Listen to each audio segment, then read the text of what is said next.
Қайырлы күн достар, қалдарыңыз қалай? Бүгін мен сіздермен осындай қарапайым беляштың рецептімен бөлісетін боламын. Ең алдымен керек заттарымызды дайындап аламыз. Ол жылы сүт, және су, қант, аштығы және тұз. Барлығын қосып, жақсылап араластырамыз. Араластырып болғаннан соң, ұнды екі бөліп салатын боламыз. Жұмсақтау етіп, нанымызды илеп, 1 сағатқа жылы жерге қойып қоямыз.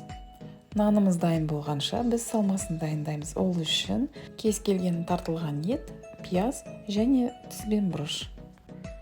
Міне бізде 1 сағат дегенде қамыр 2 есеге көтеріліп дайын болды. Енді өз қалауыңызша форма жасаңыз осындай дөңгелек. Мен осылай бірінші қамырды жайып алып, сосын осындай дөңгелек бөліктерге бөлдім. Сіз немесе жеке-жеке жайып жасасаңыз да болады, қалай ыңғайлы. Сосын үстіне салманы салып,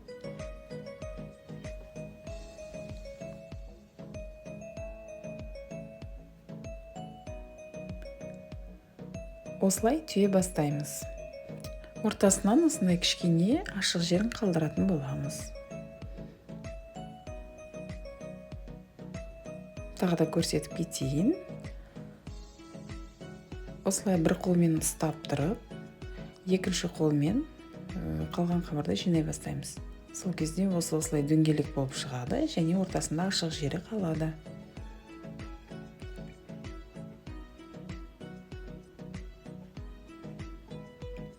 Мінекей бар болғаны осы, сосын үстінен кішкене ғана басамыз.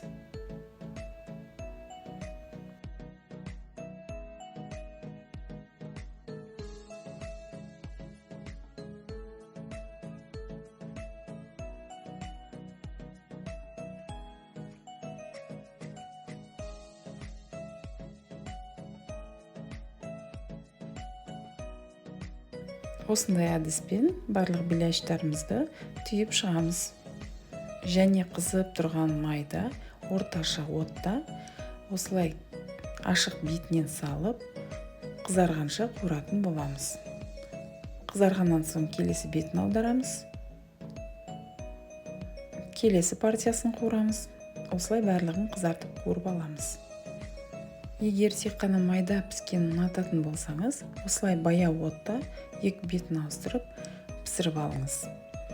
Ал мен әрі қарай духовкада 15 минут пісіретін боламын. Осылай ыдысымызға саламыз, бетіне шай қасықтың 1/4 бөлігін осылай қолдың сары майын салып, 10-15 минутқа 180 градуста пеште тағы да пісіріп алдым. Өте дәмді болып шығады. Осылай бір қызартып қуырып алып, сосын духовкаға салып пісірсеңіз, майды бойына көп жинамайды. Сондықтан да мен солай жасаймын. Сіздер де жасап көріңіздер. Ыстық күйінде шайға ұсыныңыз. Өте дәмді, жұмсақ, сырты қатарлақ болады. Ас болсын.